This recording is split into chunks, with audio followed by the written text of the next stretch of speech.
I was nervous. Karen, my wife of 11 years, had asked me to meet her at the Tumbleweed at 3 o'clock. I knew the bar would be nearly empty at that hour, and whatever she had to tell me wasn't going to be about partying. I didn't know how right I was. The Tumbleweed was where we had first met 13 years ago. I had a bad feeling. I suspected she was cheating on me with a coworker, and I feared this meeting would confirm it. There had been signs. Late nights at the office where she worked as a secretary for her boss, disinterested sex, at least with me. Provocative new clothes in her closet that she never wore around me, and a noticeable decline in communication. We hardly spoke, even at meals, and over the past several months, she was home for fewer and fewer of them. Most evenings it was just me and the kids, Max 9 and Megan 10, while she came home late with some flimsy excuse and maybe a dessert from the market for the kids. Her disregard for me was painful, but her neglect of the children truly infuriated me. There were only a few cars in the lot when I pulled into the Tumbleweed. I had resolved to play it cool. If she was going to confirm my suspicions, I would let her take the lead. 2 nights earlier, I had partially overheard a conversation. Yes. Okay. I agree. Tuesday. Yes, I'll get him there. Well, it was Tuesday, 3 o'clock, and she had indeed gotten me here. I sat in the car for a moment, thinking, what if she was with him? What should I do? My dad's advice came to mind, wisdom he had shared with me years ago and which had served me well in business. Do nothing, son, unless you know what to do. Say nothing. Let your antagonist figure it out. The less you say, the more they'll worry. If they don't worry, then they're vulnerable and you can make your move at a time of your choosing. Remember, if you open your mouth, they'll know exactly what you're thinking, even if you don't realize it yourself. Just shut up and walk away. Handle things later, once you have all the facts and a plan in place. I smiled. God, how I had loved that man. I knew he was watching over me at that moment. I said a silent prayer of thanks for his advice. Inside, I saw her sitting at the bar with a man I didn't recognize. That wasn't a big surprise. My company, Steinbeck Incorporated, which I had founded 10 years ago, consumed most of my time during the day, leaving little opportunity for me to get to know the people from her workplace. I was an electrical engineer, and my company designed wiring and electrical schematics for a dozen construction firms.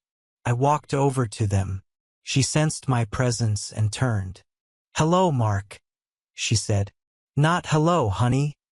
Not even a peck on the cheek. Just "hello, Mark." "Hi, honey," I said pointedly. "What's up?" The man turned to face me. "Mr. Steinbeck? Or would you prefer I call you Mark? We brought you here today to let you know that your wife and I have been having sex for some time. She's made it clear that she's tired of sneaking around and making excuses, so I convinced her to simply tell you. As I've said, I was halfway prepared for this, and the recorder in my jacket pocket gave me an edge. I hoped it was capturing everything. I waited. I said nothing. After all, Dad was watching, and I didn't want him to be disappointed in me for doing something foolish. "Mark," Karen said, waiting for me to respond. I stayed silent. She must have assumed I was in shock because she kept talking. "Mark, it has been so hard keeping this from you. I don't want you to feel hurt. I have no intention of leaving you. It's just, well, sex with Jason here is too good for me to give up. I hope you can understand. I just can't keep this from you any longer. You deserve to know." I wasn't sure if she realized how ridiculous her reasoning sounded. Karen hadn't finished college for obvious reasons, but I had never considered her dumb, until that moment. As for the so-called genius she was trading me in for, well, there wasn't much to say. I walked to the end of the bar where the bartender, who was trying not to hear what he couldn't help overhearing, waited. I ordered whatever was on tap. He brought it to me and I sipped it, saying nothing. The two of them watched me. I could see the confusion on their faces. I finished my beer and left. As I walked out, I could feel their eyes following me. For the first time in months, I felt good. I felt like I had the upper hand. Maybe it was just my imagination, but it didn't matter. It was how I felt. I went straight home. The kids were waiting for me when I got home. I kissed them hello and laughed, telling them it was going to be a great weekend for them. They cheered, and we went out to get ice cream. During the drive, I shared my plan, which I had carefully formulated earlier that day. They would be spending the weekend with their Aunt Susan and Uncle Dak. Both Max and Megan loved my sister and her husband, and Sue and Dak, unable to have children of their own, had practically adopted my kids as their favorite people in the world. I knew Sue and Dak had planned a camping trip for the weekend, and now the kids would be joining them. That arrangement gave me the time I needed to handle what had to be done. "Everything okay, Mark?" Dak asked as I dropped the kids off. The man had an uncanny knack for picking up on subtle cues. "Truthfully, no," I admitted. "I'm divorcing Karen. The kids don't know yet, so I figured." He cut me off. "I noticed some things," he said grimly. "Sue did too. Karen actually made a play for me last Christmas. I turned her down and she tried to joke her way out of it, but she couldn't sell it. Not to me. Sue insisted I not tell you. Sorry about that. I didn't know." "It's okay," I replied, sighing. "I'm just grateful you two are here to take care of the kids for a couple of days. I need the time to get my ducks in a row." "Listen, Mark, if you need anything," Dak offered. "Thanks, but I think I've got this. It'll be messy, but I've got evidence, and this isn't a no-fault state. Nailing them shouldn't be a problem." From there, I headed straight to Henry's. Henry Morgan was my company's trusted attorney, a man whose legal expertise was unparalleled. By all accounts, Henry was pushing 120 years old, but he was as sharp as a razor and knew every judge and attorney worth knowing in the state. I figured Karen must have confessed to her affair in a misguided attempt to short-circuit any legal action I might take if I found out on my own. Her reasoning was deeply flawed, but the more I thought about it, the more it made sense. She was scared, and she should have been. I arrived at Henry's home unannounced, catching him off guard. I handed him the recording I had made and gave him the bartender's name, a witness to the bizarre confrontation with Karen and her lover earlier that day. "Okay, I'll have them both served on Monday," Henry said after reviewing the evidence. "Are you going home tonight?" he asked. "Yes, but I don't want to tip her off too soon. I plan to kick her out as soon as you tell me they've been served. Malcolm will interview the witness tomorrow and get him to sign an affidavit, even though it's Sunday," Henry assured me. "Speed wins in situations like this. Hit them hard, hit them fast, and leave them confused and scrambling. That's always been my approach." I nodded. I liked the way this man thought. "Thanks, Henry," I said sincerely. "I appreciate everything." "Mark," he said, pausing, "I'm sorry about your marriage, especially for Max and Megan. If there's anything else you need, let me know." "I will. Thanks again," I said, feeling more confident than I had in weeks. I had an ex-Army Ranger and a ruthless lawyer in my corner. All I had to do now was sit back and let everything unfold. Driving home, I was already anticipating the end of this miserable chapter. But as I turned onto my street, I was shocked to see a strange car in the driveway. It had to be Jason's. It was getting dark, and I wondered if I might be lucky enough to snap a picture or two of the lovebirds. Parking a few houses down, I approached my house cautiously. As I neared the driveway, I saw Rex, my next-door neighbor, taking his trash out to the curb. Rex was a cop, and I couldn't have been happier to see him. I walked over to the car, noting the license plate, and gave Rex a nod. He waved back, clearly having noticed the unfamiliar vehicle. Yet another witness. This was turning out better than I could have planned. After Rex went back inside, I moved toward the backyard as though I was grabbing my own trash bins. The house was quiet and dark, but through the sliding glass doors at the back, I could see Karen and Jason in the living room. I approached the house cautiously, phone in hand. Through the sliding glass door, I could see Karen and Jason on the couch. She was kneeling and he was behind her. I quietly took about 10 pictures, ensuring they were clear enough to capture exactly what was going on. Satisfied, I put my phone away and made my presence known, deliberately opening the sliding door with enough noise to catch their attention. They both turned to look at me, and then continued what they were doing as if I didn't exist. Disgusted, I walked upstairs, my mind racing. I sat on the edge of the bed, trying to process what I had just seen. About 15 minutes later, I heard the front door open and close, followed by the unmistakable sound of Jason's car engine roaring to life as he drove away. I waited a few more minutes before heading downstairs. In the kitchen, I poured myself a cup of coffee, steeling myself for the inevitable confrontation. As I passed the bathroom on the way, I heard the shower running. She was cleaning herself up, I thought bitterly. This was going to be interesting. 10 minutes later, Karen joined me in the kitchen, looking freshly showered and surprisingly composed. "Are you okay?" she asked gently, her voice soft, as though she genuinely cared. I didn't respond. I simply sipped my coffee and waited for her to say something that mattered. Not once did she ask about the kids. This wasn't the woman I had married more than a decade ago. "Mark, we have to talk," she said finally, breaking the silence. "The kids are at my sister's. Thought you might like to know." I nodded slightly, my expression unreadable. "Oh yes, I noticed they weren't here when I got home," I said, keeping my tone calm. She looked flustered. "Mark, are you okay? I wanted to be upfront and honest with you," she began, fumbling for words. "I didn't like sneaking around anymore. You're a good man, and you deserve better." I raised an eyebrow, waiting. This was going to get worse before it got better. "It's just sex, Mark. Only sex.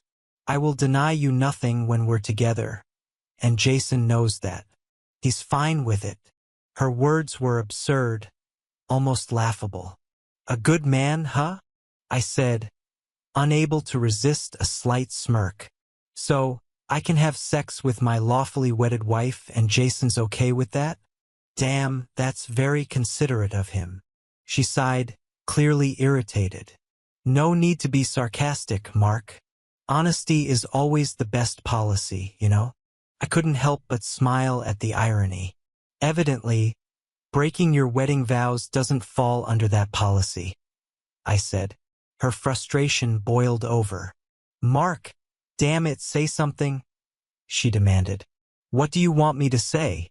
I asked calmly. "If I told you to call him and tell him it's over, would you?" Her silence told me everything I needed to know. "Well then, there's nothing to say. You're right. I deserve better," I said evenly, my voice steady. She looked shocked but didn't protest. "You're not a bad man, Mark. You're my husband, and a good father, and I love you." "Save it, Karen," I replied coldly. "I'm going out. Don't wait up." I had to leave. Being near her was unbearable. She was dead to me. Monday couldn't come soon enough. I retraced my steps from earlier in the day, returning to the tumbleweed. The same bartender was on duty, and I slid onto a stool at the end of the bar. The place was crowded, especially for a Tuesday night. "Ladies' night," the bartender said when I asked about the crowd. "The wolves are out," he added, nodding toward the far corner. In the dim light I saw him, Jason. He was making out with a woman who was definitely not Karen. So the cheater was cheating on the other cheater. Why was I not surprised? Or maybe Karen knew. Maybe this was part of their arrangement. Either way, it didn't matter. The bartender noticed me watching. Need a witness? He asked. Maybe, I replied with a faint smile. My wife pulled that crap on me a few years ago, he said. Didn't have anyone to back me up, though, so I got screwed in court. Barely managed to keep this place. We talked on and off for the next 4 hours. He seemed like a decent guy, and I made a mental note to talk to Henry about helping him if he agreed to testify. Jason never noticed me. I managed to snap a few good pictures of him with his new friend. If Karen thought she was exclusive with him, these would be interesting to share. After Monday, of course. I got home around 4 a.m. Josh, the bartender, and I had shared several cups of coffee after closing. He lived upstairs from the bar and had nowhere to go, so we kept each other company. I liked him. He was a damn good bartender, and that counted for something. Despite my anger at Karen, I wanted to sleep in my own bed. There's something about a man's own bed comforting, familiar. Maybe she knew that, which was why she'd had sex in the living room instead of upstairs. I slid into bed beside her. She was awake. I felt her hand reach for me, but I pushed it away and rolled over. Neither of us said a word. The silence was deafening. The sunlight slipping through the window curtains woke me. It was almost 8 a.m., and I could smell bacon frying in the kitchen. I got up, showered, dressed, and went downstairs. Karen was in a good mood. I guess she thought everything was fine, or at least that our marriage wasn't on the brink of collapse. "Hi, sleepyhead," she greeted me. "Morning," I replied. The smell of bacon was tempting. I was hungry, and even if today might be the last full day of our marriage, I wasn't going to sulk. Tomorrow everything would fall apart. But today was going to be a good day. I was determined. "I'll be here all day for you," she said, as though this was some kind of special favor. Then she added, "Oh, and if you're good, you might get really lucky." She actually giggled. I didn't know whether to laugh or feel sick. How could this cheating wife of mine actually believe I would willingly accept what she was trying to sell? I forced a small laugh back at her, though my stomach churned. "I need to take my car into the shop later this morning," I said casually. "I've got to get the brakes replaced." "Oh," she responded, sounding slightly disappointed. "I thought maybe we could." I didn't let her finish. "Maybe later," I muttered, needing to avoid her for the rest of the day if possible. I certainly didn't want to sleep with her, but if keeping her off balance required me to play along, I could endure it, for now. Before leaving for the repair shop, which incidentally wasn't a lie, I hid my small voice-activated recorder near the kitchen phone. If she called him, that's the phone she'd use. I was right. God, how I loved the intrigue. 3 hours later, I was back.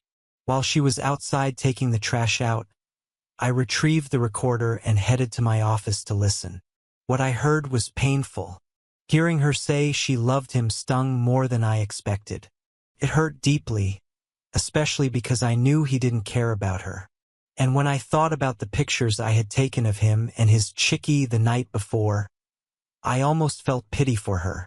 Almost. "Hi, it's me," her voice said on the recording. "Yes, he's gone out to do something with the car. I don't know, Jason. He might not want to." Her tone softened. Yes, I will try.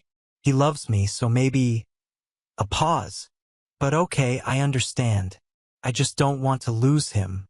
I don't know, maybe we went too far, shoving it in his face like that. I know, but... Okay. Bye. I love you too." I sat back in my chair, stunned.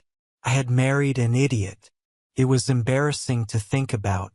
How could anyone so foolish be held responsible for their actions? But no, the hurt was too deep, and their in-your-face audacity made any kind of reconciliation impossible. And then there were the children, Max and Megan. She clearly didn't care about them. That was unforgivable. The next morning, I was out of the house before she woke up. It was Monday, the beginning of the end. At the office, I let my secretary, Beth, know I'd be out for the rest of the day. Being the boss had its perks. My first stop was Henry's office. He had news. Malcolm, his part-time private investigator, had dug up some dirt on Romeo. Jason was married with 6 kids, no less. His wife, apparently the one with the money in the family, was 10 years his senior and clueless about his philandering. I told Henry to hit him hard. I also handed over the latest recording and the photos I'd taken. Henry smiled. "Oh, and Henry," I added, "I might have a special job for you and Malcolm once the dust settles. Sue and Dak would get the kids off to school, so I didn't have to worry about them for now." But the thought of explaining all of this to them later in the day terrified me. Still, it had to be done. Henry had arranged for both Karen and Jason to be served at their workplaces. The restraining orders were ready. Neither of them would be allowed back at my house. The papers were set to be delivered just before lunch, and I asked Henry to ensure it was done as loudly and publicly as possible. I wanted them to hurt. I also instructed him to share all the evidence we had with Jason's wife. What she chose to do with it was up to her. By mid-morning, I decided to watch the show myself. I positioned myself in the hallway near Karen's office. When the server arrived, he walked right past me, not knowing who I was, and entered her boss's office. "Excuse me, are you Mrs. Karen Steinbeck?" the server asked. "Yes, I am," she replied, smiling. I watched from the doorway as he handed her a manila envelope. "You're served," he said flatly. Her face darkened as she took the envelope and opened it. She gasped, her expression crumpling, and then began to cry. Sobbing, she fell into her chair. At that moment, her boss walked out, saw the scene, and rushed to console her. More visibly shaken, she saw me, and her eyes shot open. "Mark, why?" she began, but I couldn't resist interrupting her. "Sorry again, Dad." I thought silently. Like you said, I deserve better. Without another word, I turned and walked out. I wasn't present when it happened, but I heard later that Jason had been served in similar fashion. Apparently, he actually fainted as the realization of what his life had become sank in. He eventually lost everything: his wife, kids, house, and job. I had been wrong about one thing. Karen was not the world's biggest fool. She was only the second biggest. A few days later, I sat in Henry's office and sipped the hot brew he offered. "So, do you think you can help him, since it's been so long after the fact?" I asked. "Yes, I think so," Henry replied confidently. "The lady has a lot of skeletons in her closet, and she is more than willing to revisit the conditions of their divorce to keep them hush-hush. We could probably get the alimony dumped, if that's what you mean." "Can you, Henry?" I asked with a smirk. "Mark, don't you know by now that I can do anything?" He laughed. "I stand corrected," I said, joining in his laughter. Later that day, I sat at the bar in the Tumbleweed, chatting with my new friend Gus. "If what you say is true, you'll never have to pay for another tab in here again," Gus said with a grin. "I can't tell you how much I appreciate it, especially since she rubbed my nose in it so bad at the time." "Glad I could help," I said casually. Karen ended up with nothing from our marriage. But, miracle of miracles, she was not fired. She'd been with her boss for so long that he let her indiscretion slide. Just this once. As for Jason, his story ended as I'd already heard. He lost it all. I met with Karen the day after the big show. I had something I wanted to give her. I knew I risked having to listen to her beg and plead, but this one was worth the risk. "Mark, isn't there some way? I mean, the children," she began. I'd been expecting her to play that card. I shot her down immediately. "You've shown no interest in the children for months, Karen. That boyfriend of yours has had your full attention. Mark, he's a good man. He's like you in so many ways, she pleaded. I think that's why I fell for him in the first place. He loves me too. That's why we tried so hard to make you understand. It was for you that we bared our hearts and souls. And now you've seen fit to destroy us. All of us, even the children. How could you? The tears started again. This time, her attempts to shift the blame onto me only made me angrier. Mark, it's not too late, she said desperately. There's still an us, if you want it. I know I can make Jason understand that you have needs too. You'll still be my number one. You're the father of my children. How could you ever be otherwise? Jason is outside of us, not part of us. I will make you a very happy man if you only give me the chance. I was nearly speechless. This was beyond dumb, stupid, moronic even. She actually believed the nonsense she was saying. She needed help, but someone else would have to provide it. She was history to me. Karen, I came here today to see you for 2 reasons. 1, I am going to allow you unrestricted visitation with the children, but never with your lovers. 2, I'm going to give you some money to get you into a new starter apartment. But from there, you will have to fend for yourself. Her eyes widened, but I pressed on. The condition for this generosity on my part is that you do not, in any way, contest the divorce. If you do, I will come at you with everything I have. And Karen, you have no idea what I am capable of. Am I clear so far? She stared at me, clearly hoping against hope that I would take her back, and be okay with her keeping her affair ongoing. But I wasn't done yet. Number 2, I said, pushing a manila folder toward her. Please check the dates at the bottom of the photographs. They were the photos I'd taken Saturday night of Jason and his chickie. She pulled them out and stared in shock. But these are from last Saturday night, she murmured. You were not his true love. You never were. He's a player, I said flatly. Have a nice life. I rose, threw a 20 on the table for the waitress, and left. As I exited, I heard her shedding the tears of the despairing. Story 2. Well, Mr. Moore, you're as healthy as an ox. Your cholesterol is 127, and even your good-to-bad ratio is excellent. Your lungs are clear, your PSA is right where it should be, and it says here you've lost 5 pounds since I saw you last, the doctor said, smiling. In other words, whatever you're doing, keep it up. If all my patients were as healthy as you, I'd be out of business, he added with a snicker. So, Doc, there's nothing wrong with me? I asked. Steve, is there something in particular you're worried about? He asked, flipping through my file again.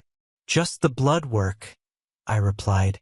He looked at the results again. Nothing. Absolutely nothing, he said, closing the file. I'll see you next year. My nurse made the appointment for me on the way out, and I felt an enormous sense of relief. At least I wouldn't have to worry about catching HIV or any STD from my wife, or whoever she'd been fooling around with. I sat in my car, staring out at the road ahead. That was one thing off my mind, but now I had a bigger problem.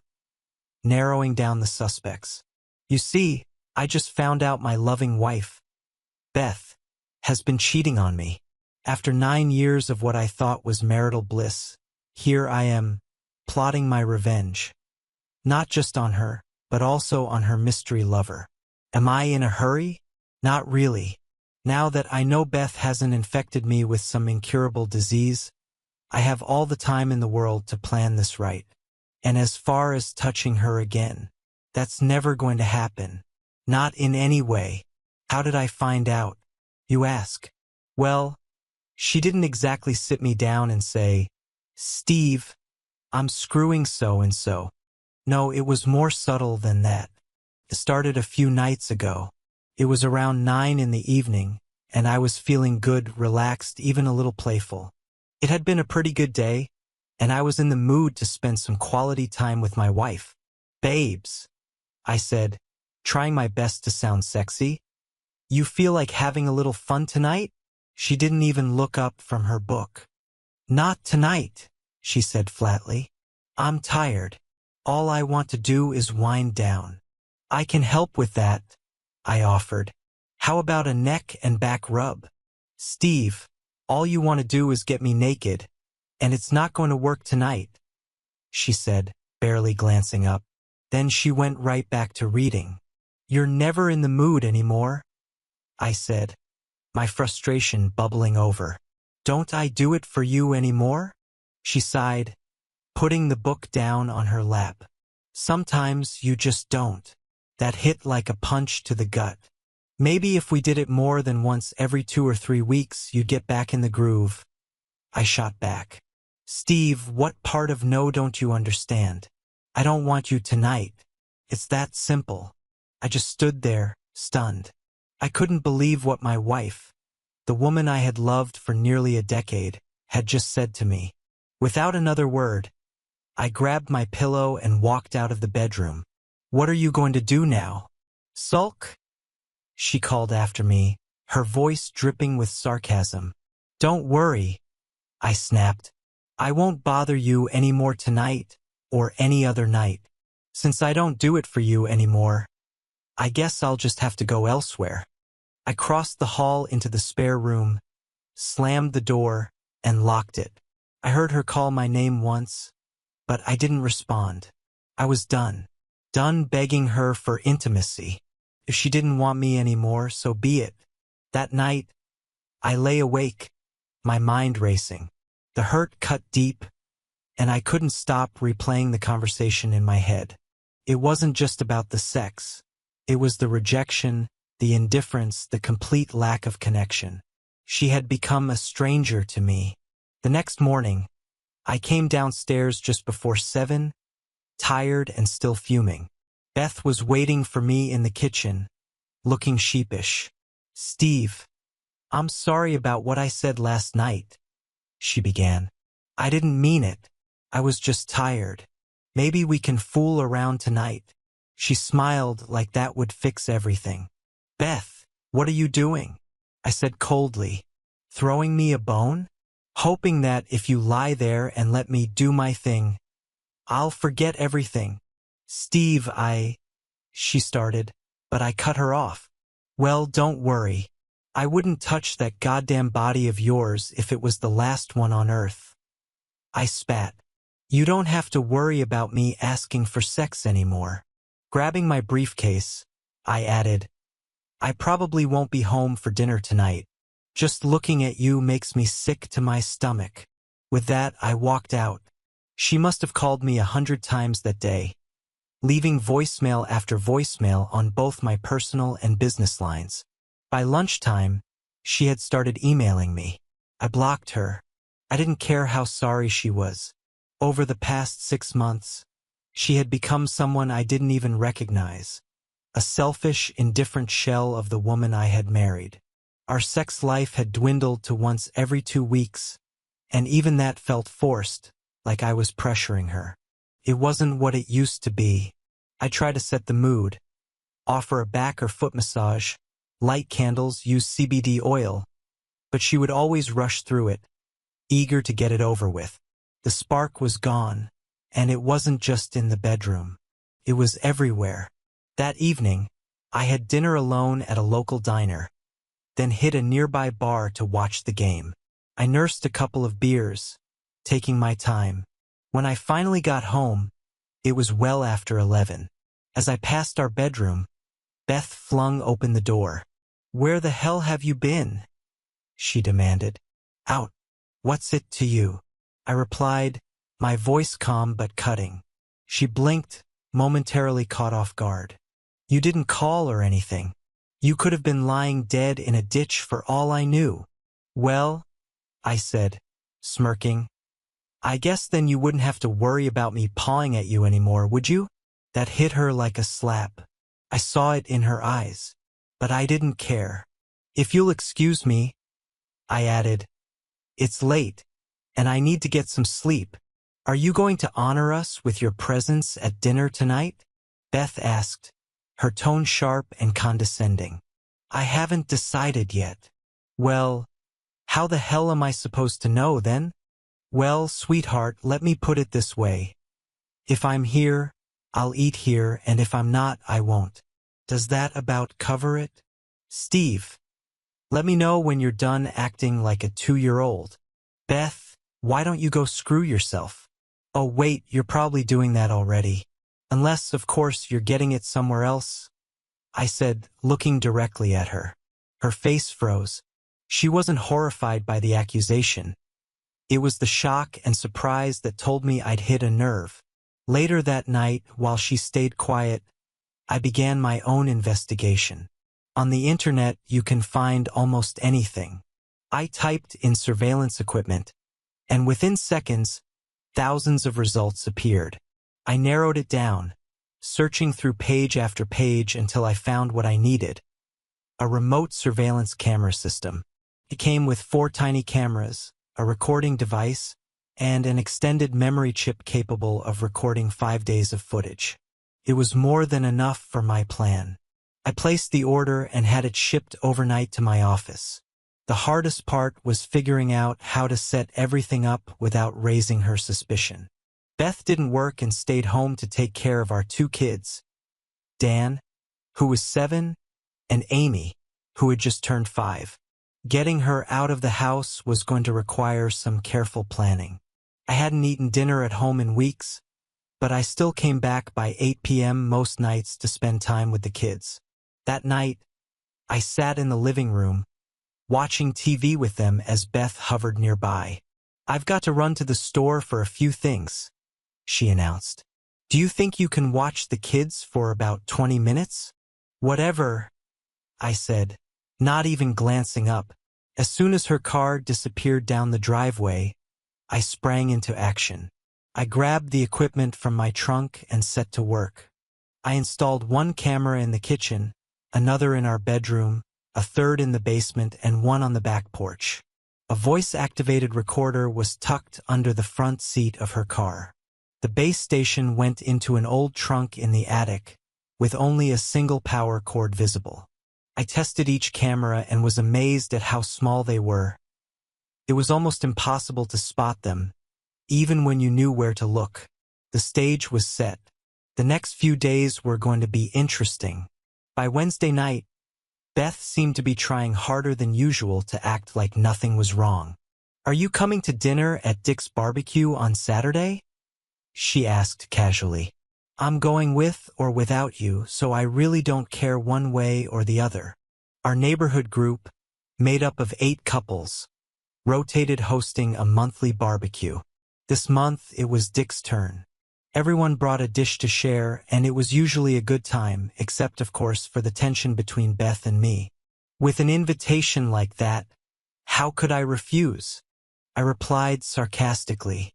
Saturday came, and we went together, though she kept her distance from me all night.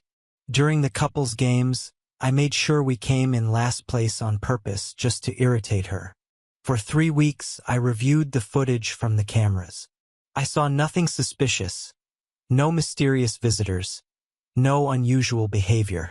But then, a conversation she had with one of her friends caught my attention. He still won't sleep with me, she complained. It's been 4 weeks, and I didn't think he'd hold out this long. I know I hurt his little ego, but he just won't leave me the hell alone. No, we're not getting a divorce. It's not that bad. Well, not yet anyway. She paused, then added, I bought a new outfit yesterday that could bring a dead man back to life.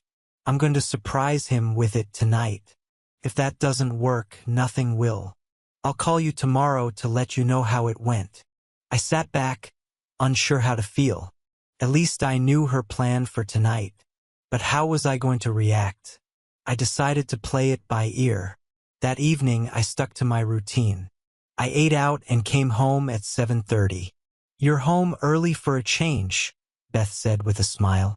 If you're still hungry, there's meatloaf in the fridge and apple pie in the oven. She knew apple pie was my favorite. She was pulling out all the stops.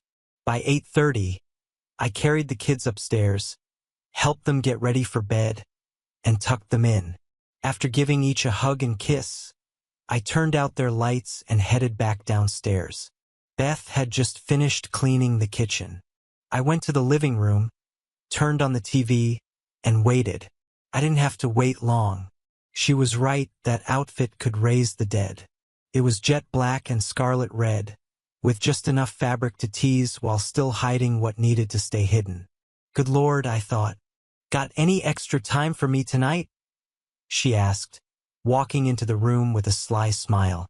I wanted to scream hell yes at the top of my lungs, but instead, I kept my composure and calmly asked, "What do you have in mind?" "I've got something in the bedroom that needs your attention," she replied. "That is, if you're not too busy or still angry with me." "Well, let's go look," I said, already forgetting why I was mad at her. "I don't have anything pressing at the moment."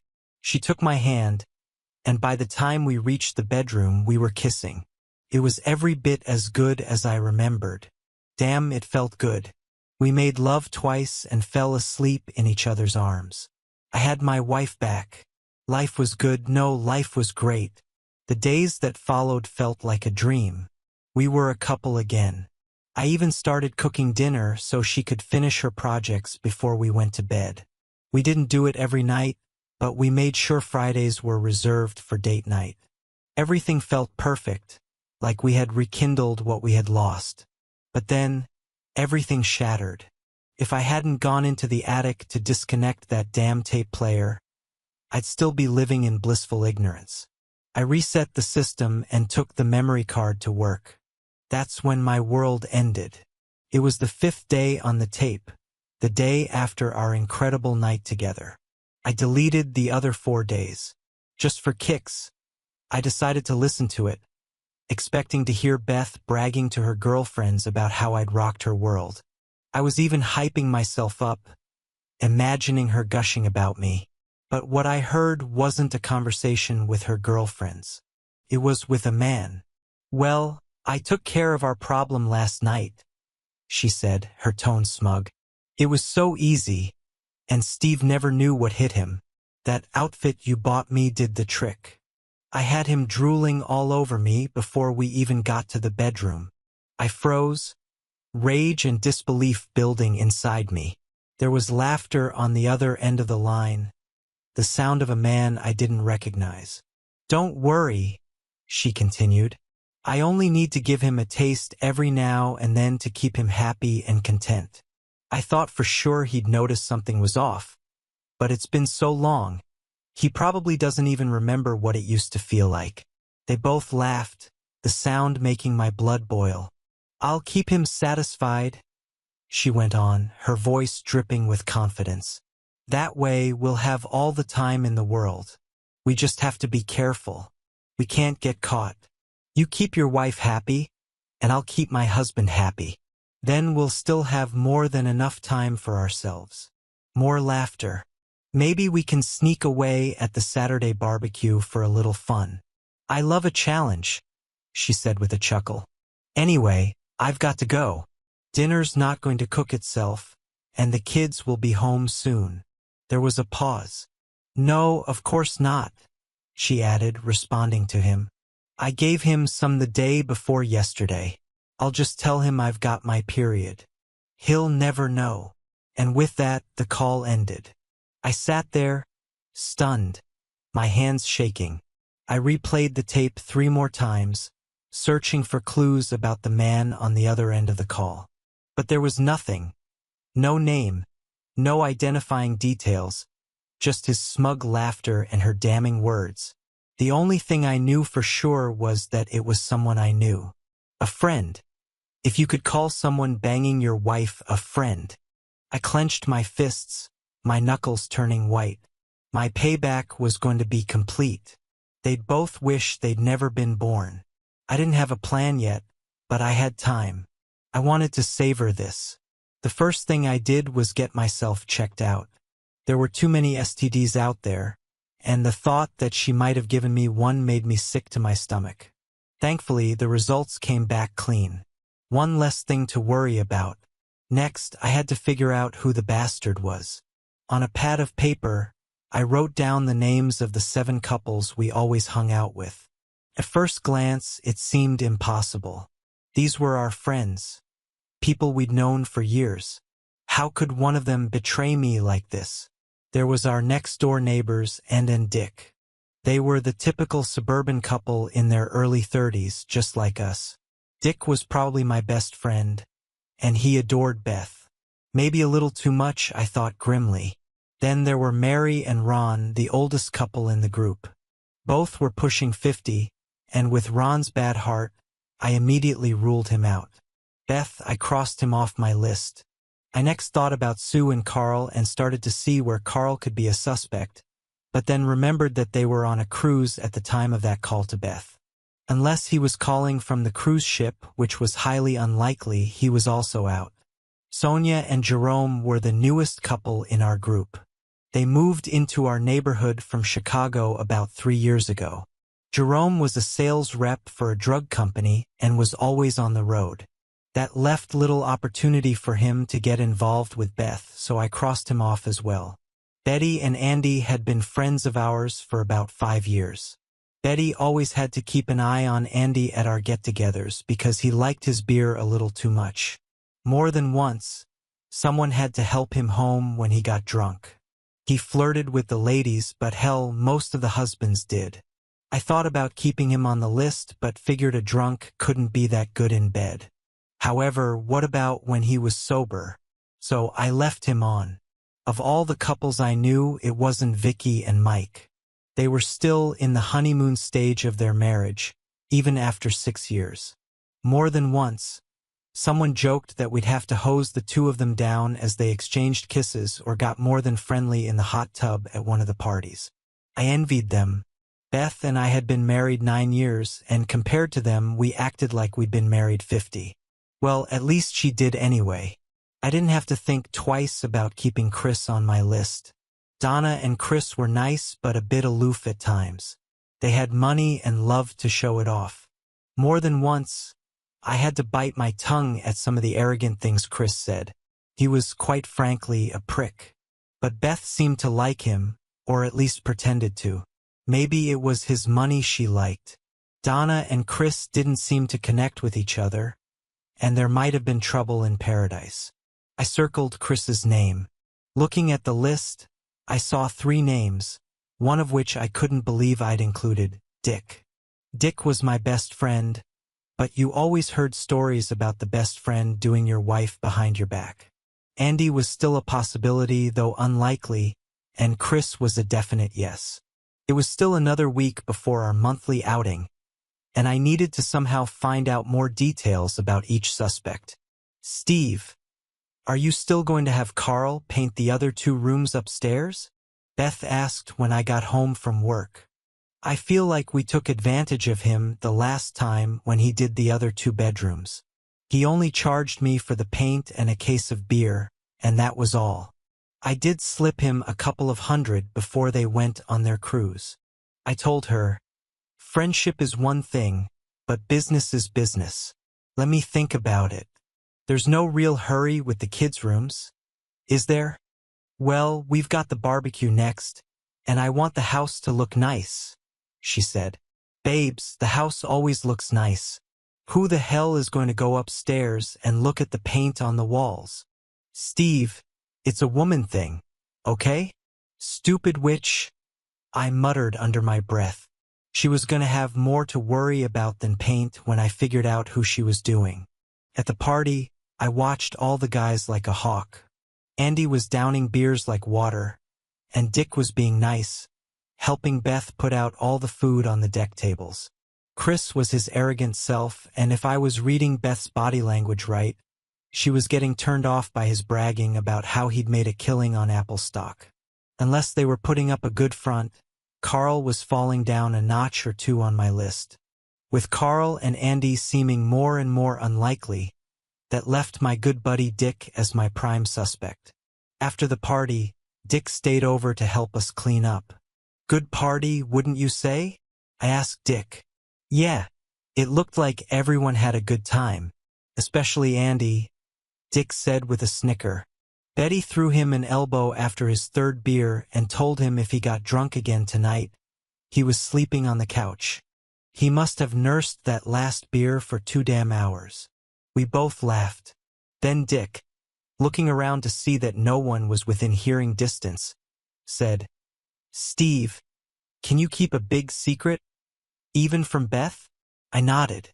"I'm fixing to take my wife on a second honeymoon. When we first got married, we didn't have any money, so we just stayed in a hotel for a long weekend. I've booked a 7-day cruise for us, and it leaves in 2 weeks. I haven't said a word to her, but told her boss all about it so she could get the time off." I just stared at him in disbelief. In my warped mind, he moved up to numero uno on my list, and now he was telling me about taking his wife on a second honeymoon. "Steve, I just need you to look after my place while I'm gone. Her mom is going to watch the kids, but if you could check in once or twice, I'd really appreciate it," Dick said with a huge grin. "She's going to go nuts when she finds out. We may not even make it out of the room, but at least I got one with a balcony, so we'll see some of the sights." "You dog," I said, laughing. "How long have you been planning this?" "I've been saving for almost 6 months. I almost pulled the trigger when Sue and Carl went on their cruise and kept raving about how amazing it was. Hell, when Sue called in from her cell phone and emailed a picture of the Mexican pyramids, I thought I'd lose it. They almost ruined my surprise." "Wait, how could Sue call in?" I asked, confused. "Steve, there are cell towers everywhere now. And if not, have you ever heard of satellites?" "Sure, it's expensive, but you can call anywhere in the world from your cell phone," he said. "But don't worry, I don't plan on calling anyone. I'll be way too busy doing other things, if you know what I mean. Call me stupid." I thought to myself, crossing off Dick. He shouldn't have been on the list in the first place. That left Andy and Chris, both of whom seemed like unlikely candidates. Jesus Christ. Who the hell was Beth screwing? At around 3 o'clock in the morning, it finally hit me, Carl. The next day at work, I started piecing it together. Carl, a self-employed painter, made his own hours. His wife worked in an office so he could come and go as he pleased. Beth didn't work, so they could easily meet up during the day without anyone noticing. It probably started when he painted our upstairs bedroom 6 months ago. Hell, they probably did it in our goddamn bed. The more I thought about it, the angrier I got. Even though I felt like putting a bullet in their heads, I wasn't about to go to jail. I had the kids to think about. That afternoon, I called Beth from the office. "Hey, why don't we have Carl paint the last 2 rooms upstairs? This way, the whole upstairs will be done. If you don't mind, can you give him a call and set it up? But tell him up front. I'm paying him for his work this time. We may even want to recarpet those rooms while we're at it," I added casually. "Steve, one thing at a time," she replied. "You know we're not made of money. Let's get the walls done first, and then we can worry about the floors." "I guess you're right, babes. I don't know what I'd do without you," I said, even though the words made me want to puke. "You're lucky to have me," she said smugly. 2 days later, in my office with the door shut, I listened to their conversation on the recording. "Honey, you'll never guess what. Steve wants you to paint the other 2 bedrooms upstairs. Isn't that wonderful?" Beth said. "I guess you plan on paying me the same way as you did last time?" Carl replied with a laugh. "You can bet on that. But this time, there won't be any need for flirting. It'll be nice not to have to sneak around for a change. This way you can come over after the kids go to school, and we can take all the time we need. I like it when we have sex in my bed. It makes me feel so naughty when Steve and I do it on top of those same sheets," she said, laughing. "But Beth, remember, I still have to paint the damn rooms. Hell, how long can that take? A couple of hours? I plan on making this project last at least a week. We haven't done it 3 days in a row ever. Beth, I still have to work for a living. I can't just come by every day and put the meat to you. Why don't you get your husband to take up some of the slack? He's useless and too damn predictable, she said dismissively. Beth, you're one evil witch. You know that. Just remember, I'm your evil witch, she replied smugly. The conversation ended after that. By the time it was over, I felt like throwing up. It was now time to figure out a plan that would take both of them down. Carl would be easy. I'd send a video to his wife, and he'd be paying for his betrayal for the rest of his life. But I wanted more than just that. They had made a fool out of me, and I wanted them to feel pain every time they thought about what they'd done. I wanted my pound of flesh. If I simply divorced Beth, most likely, she'd get everything. Even though she was a cheating liar, she'd still walk away with the house, the kids, and years of child support. I'd end up paying for her mistakes for the next 13 years while she continued screwing around. A bullet in the head would take her out of the picture entirely, but I didn't have it in me. I needed something in between. Damn cramps, Beth muttered one evening, popping 3 Tylenol. You'd think they'd allow us to get something stronger over the counter to handle these freaking cramps. Why don't you go to the doctor and get something stronger? I asked casually. Don't you think I've tried that? The doctor just prescribed some glorified aspirin. If he had a uterus, he'd know what we go through every month, she said, leaning against the bathroom counter. I watched her, noting the look of discomfort on her face. For a moment, I almost felt sorry for her. Almost. But then I remembered the conversation with Carl, and my sympathy vanished. The plan was coming together. The counter idea she'd given me stuck in my head, but I didn't have a clue how to make it happen. Still, I knew I'd find a way. There was one part of town no God-fearing, self-respecting person would go to unless they were looking for trouble, or what was sold there. And what was sold there? Everything. And I do mean everything. I grabbed my old work truck, threw on a ragged shirt and jeans, and made the trip. I wasn't entirely sure what I was looking for, but I had a pretty good idea. I figured I'd have to find someone who knew the ropes, so I picked up a sex worker off the street. You're not a cop, are you? She asked, eyeing me suspiciously. Do I look like a cop? I replied. She gave me a price breakdown of her services, popping her gum as she spoke. Then I asked, You know where I can score a few joints and some crack? She looked surprised. You don't seem like the type. It's not for me. It's for my wife, I explained. She says that when she's high, sex is a lot better. I figured I'd get her a few things and we could try them all out. For a second, I thought she was going to bolt from the truck, but then she asked, How much money you got? Enough for a taste anyway, I told her. I don't usually do this, but since you're going to give me an extra 50, I might just help you score, she said, lighting up a small joint and passing it to me. Want to hit? Can't, I said. I've got asthma. It'd probably kill me. Well, give me 50 and go where I tell you, she instructed. I handed her 2 20s and a 10, then followed her directions. 5 minutes later, we pulled up behind a house that looked like it could collapse at any moment. Give me 200 and wait here. Leave the windows up, keep the doors locked, and if anyone comes up to the window, ignore them. If someone pulls a gun, well, you're on your own, she said, laughing. I knew I was probably making a huge mistake, but I handed her the cash anyway. Just hurry, I said. Don't worry, lover.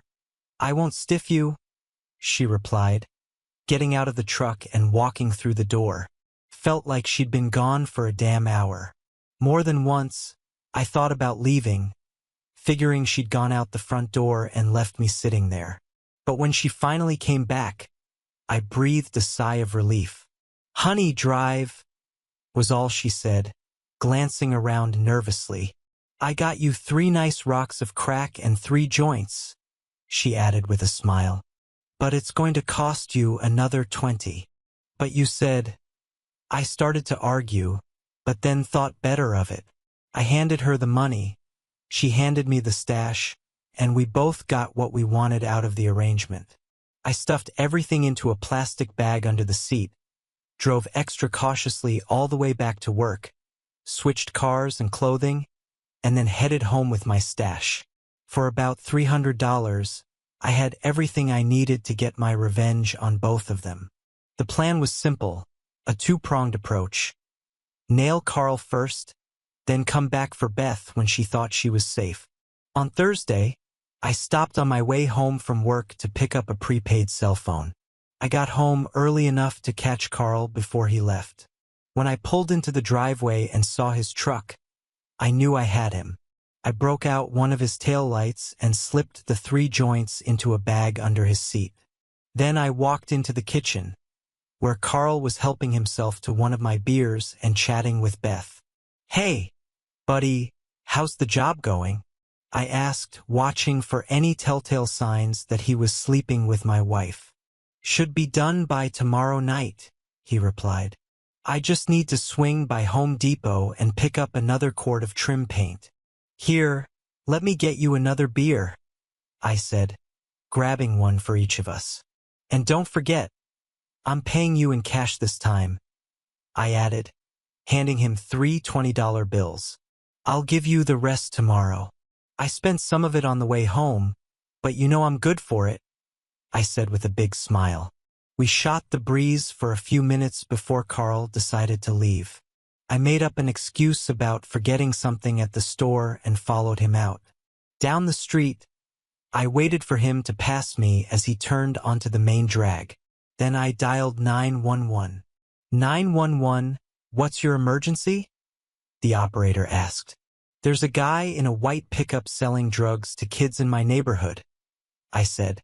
"I told him to leave, but he said he could sell wherever he wanted. I've got him in front of me right now. We're driving down Main Street, just past Marshall.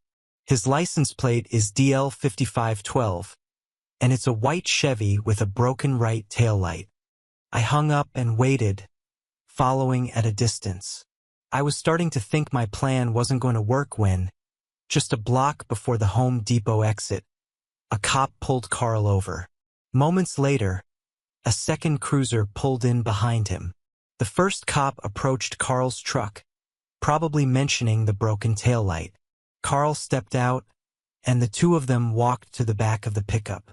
That's when the second cop brought out a drug-sniffing dog. I pumped my fist in the air, thrilled that things were going exactly as I had planned. Carl opened the truck door, likely giving them permission to search the vehicle. The police dogs found the joints in less than a minute. I was loving every second of it. When they handcuffed Carl and put him in the back of the police car, I'd seen enough. With a big smile on my face, I headed home. Carl didn't make the news, but his picture showed up on the county's arrest website. You'd be surprised how many people waste time browsing those things online. Someone in the neighborhood spotted it, and soon the news spread like wildfire. He was charged with drug possession and distribution. I knew the possession charge would stick, but there was no way he'd get convicted for distribution with just 3 joints. Still, the $300 in cash I'd given him didn't help his case. He might not face real jail time, but the public humiliation? That was all I needed. Sue called me later, upset and confused. "Steve, if there's anything I can do to help, please let me know," I told her. "I just can't believe this happened," she said, her voice trembling. "The last time I saw him was when he and Beth were having a beer in your kitchen. Steve, I never even knew Carl smoked pot.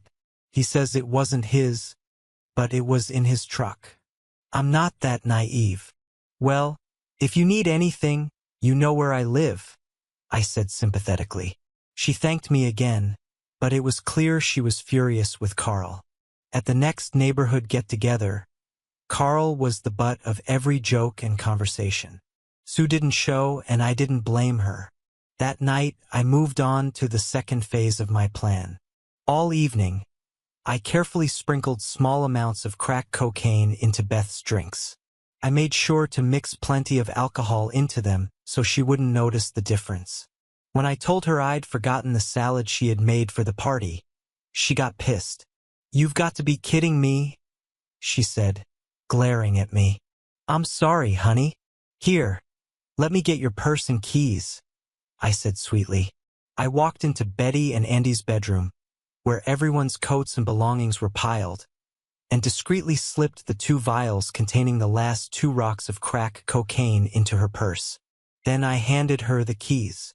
"Steve, you owe me big time for this," she said, grabbing her purse. "Expect at least an hour-long foot massage when we get home. There's only one way to get to our house from Betty and Andy's," I thought as I watched her drive off. The moment she pulled out of the driveway, I made the call. "911, what's your emergency?" the operator asked. "There's a crazy woman driving a dark blue Toyota down Wilmore Street," I said, feigning panic. "She cut me off and knocked over 2 mailboxes. She almost hit my kids. I don't know if she's drunk or high, but you've got to stop her." I hung up and destroyed the prepaid phone. Back at the party, I waited about an hour, then turned to Betty. "She's not answering her cell or the house phone," I said, faking concern. "It's been over an hour. I hope she wasn't in an accident." "Steve, why don't I drive you home? Andy can drive around and see if he can find her. Maybe she just lost her phone and is stranded somewhere," Betty suggested. "Thanks, Betty. That's probably a good idea," I replied. When we got to the house, it was dark. I unlocked the door with my spare key and saw the bowl of salad sitting on the kitchen counter where I'd left it. "I guess she never made it home," I said, pretending to be puzzled. While Betty called Andy, I noticed the light flashing on the answering machine. The first message was from my parents, saying they'd keep the kids out until 9 o'clock because they were going to dinner. The second message was from Beth. She was sobbing and pleading for me to come get her. "They've arrested me, Steve," she cried. "Please come. They're saying I was driving under the influence and that I had crack cocaine in my purse. I don't know how it got there. Please, Steve, I need you." I played the message for Betty, keeping my tone as shocked as I could.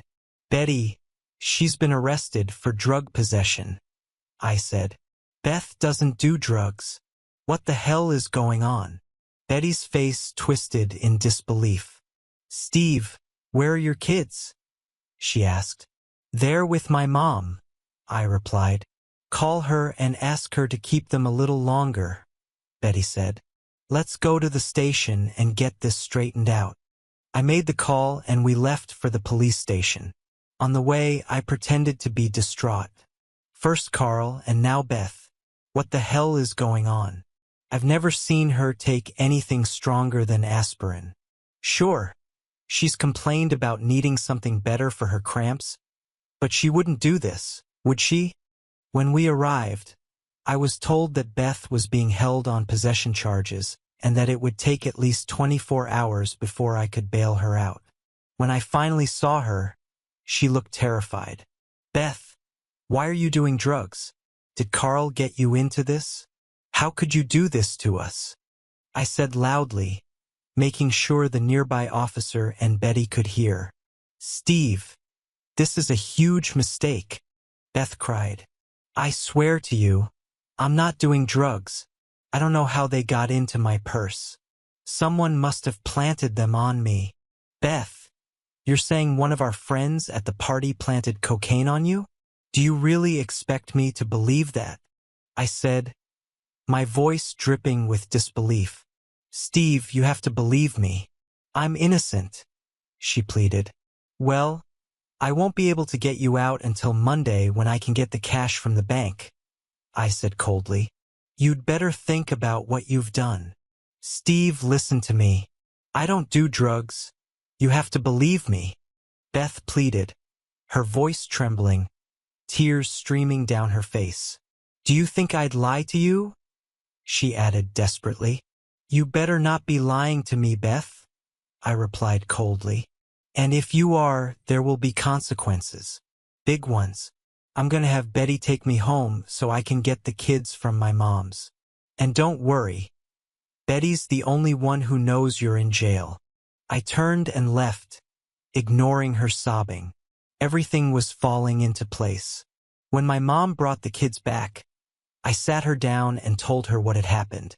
Mom, Beth got picked up by the police for possession of drugs.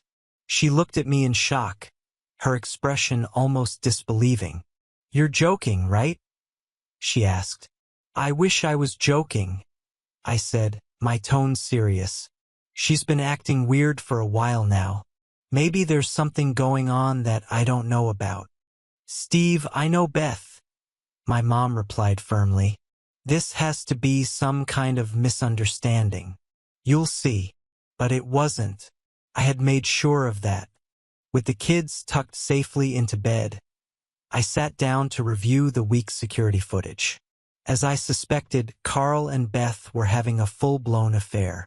The sex itself was bad enough, but it was the way she talked about me to Carl that cut the deepest. She mocked me, belittled me, and laughed at my expense. Watching it made my blood boil. I could only stomach so much of it, especially when she begged him to do things she had always refused to do with me. Things she once called disgusting. I made 3 copies of the footage, labeled them carefully, and went to bed. The next morning, my mom offered to keep the kids for a few more days while I sorted everything out. At work, I met with my boss and gave him a brief rundown of the situation. Beth got arrested. I'm probably going to divorce her, I explained, trying to keep my tone neutral. He looked at me sympathetically. Take all the time you need, Steve. Don't worry about your job. It'll still be here when you're ready to come back. Later that day, I sat across from my lawyer. Lawyers are like sharks. They smell blood in the water and move in for the kill. I laid everything out for him, starting with Beth's arrest and handing him a copy of the security footage. This came from our home security system, I explained. I was checking to see if she was using drugs, but instead, I found out she's having an affair with the husband of one of our good friends. He raised an eyebrow but didn't seem surprised. Steve, this kind of thing happens more often than you think, he said calmly.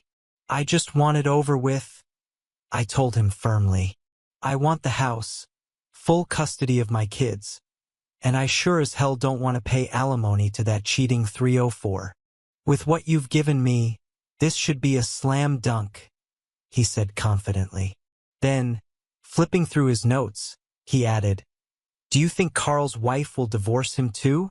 I haven't talked to Sue yet, I replied, but I can ask. Well, if she's interested, let her know I'll give her a 20% discount.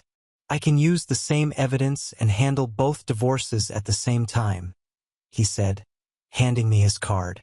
I nodded and left, already knowing where I was headed next. Beth's parents, June and Hank, were good people, even if their daughter wasn't. When I arrived at their house, June looked surprised to see me. Steve, what are you doing here? Aren't you supposed to be at work? She asked. I need to talk to both of you for a few minutes, I said, stepping inside. I told them about Beth's arrest, handed them a copy of the tape, and explained my decision to divorce her. Steve, can't you two work this out? Hank asked, his voice heavy with concern. You love each other. Go to counseling, give it time. You can get through this. Hank, I said sharply, look at the tape. If this was your wife, could you forgive her? I can't. And I think you'll agree. I stood up to leave. I'm not bailing her out of jail, I added firmly. Her bail is $33,000, and it's her mess to deal with. I've already pulled money out of savings to cover my divorce lawyer. I'll drop off her belongings tomorrow morning, and I'd appreciate it if she wasn't here when I do. Hank nodded silently, his face pale. Changing the locks, splitting our savings and checking accounts, and packing up Beth's belongings took most of the day.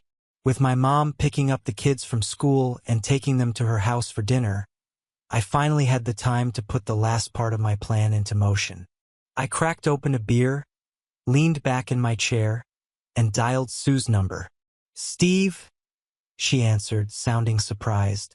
"What's going on?" "Sue, I need to talk to you alone. Tonight, if possible," I said. "Steve, we're just about to sit down for dinner," she replied hesitantly. "Any time tonight will work," I pressed. "I just need about an hour of your time." "What's this about?" she asked, her tone concerned. "This isn't something I want to discuss over the phone," I said. She sighed. "All right, I'll stop by around 8. Will that work?" "That's perfect. I'll be here waiting." At exactly 8 o'clock, Sue rang the doorbell. I let her in and led her to the living room. "All right, Steve," she said, sitting on the couch. "What's so important that it couldn't wait?" I took a deep breath. "Sue, Beth was arrested for possession of cocaine on Saturday night." Her eyes widened in shock. "Oh my God, Steve. She's in jail." "That's not even the half of it," I said, sitting down beside her. "On Sunday, I started going through our home security tapes to see if I could catch her using drugs. Instead, I found something else. I picked up the remote, hit play on the DVD, and waited for her reaction." Sue stared at the screen, her face frozen in disbelief. Then, slowly, her expression twisted into one of anger and betrayal. "Oh my God," she whispered, her voice trembling. "I can't believe this. Carl and Beth." I nodded silently, watching as her hands balled into fists, as she stared at the screen, watching her husband having sex with my wife. I stopped the tape 30 seconds later. I could see she was as shocked as I had been. That cheating creep. Just when I thought everything was getting back to normal, this bombshell dropped. "I thought you should know," I said, ejecting the tape and handing it to her. "I made you a copy." After the first 20 minutes, I turned it off. I just couldn't watch it anymore. I added, "I'm divorcing Beth. I met with an attorney this afternoon." I handed her his card. "He said he'd give you a 20% discount if you're interested." But Sue wasn't focused on me. She was processing everything. Sue isn't a big woman, but in that moment, I wouldn't have wanted to be on her bad side. She was fuming, swearing under her breath. When she started calling Beth every name in the book, I just nodded in agreement. "Do you have anything to drink? Beer, wine, something stronger?" she asked, her voice shaking. "Wine works," she replied to her own question, pouring herself a glass. She took a long sip before slamming the glass down and going for a refill. "I knew something was going on," she said bitterly, "but I just couldn't figure out what. Now I know why he was in such a good mood when you hired him to paint those rooms." Her voice cracked as she yelled, spilling some wine on the counter. "My attorney told me to tell you not to confront him while you're angry," I said cautiously. "He's not sure how Carl will react. He suggested calling the police to have him removed, just to be safe."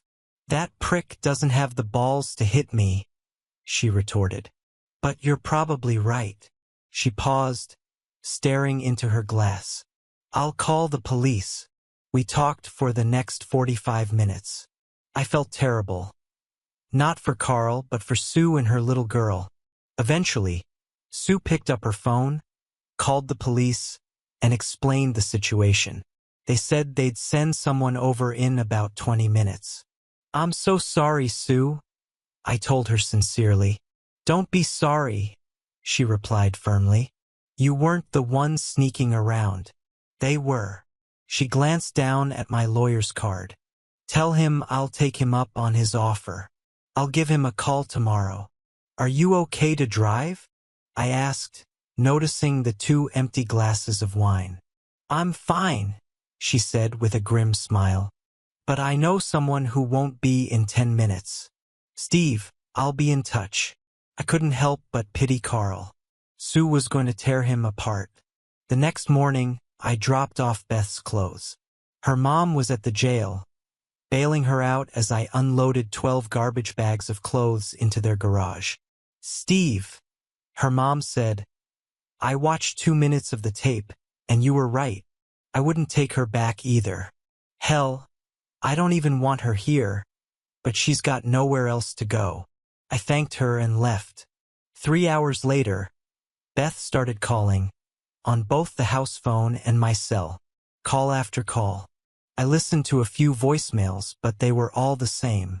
I'm sorry, she sobbed. Carl seduced me. It wasn't me. It wasn't my fault. She begged for forgiveness. It wasn't going to happen. Sue kicked Carl out and got a restraining order. He was allowed to pick up his clothes and work tools, but that was it. Still, he managed to get to the bank account first and took 75% of their savings. Sue was livid. We met with our attorney together and signed the papers. He assured us there would be no problem getting what we asked for. Practically everything. Carl didn't fight it.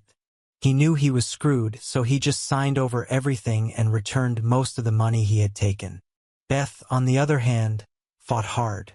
She wanted custody and support, but her lawyer eventually convinced her to give up after some serious arm twisting. I agreed to give her visitation rights, but no overnight stays. 5 months later, it was all over. Sue and I bonded through the ordeal, but it never went beyond friendship. We became good friends and kept it that way. I still get calls from my ex-wife now and then, but I choose to ignore them. I've decided to start therapy, to calm my nerves and focus on rebuilding my future. If you enjoyed this, subscribe to JK Tells a Story for more tales.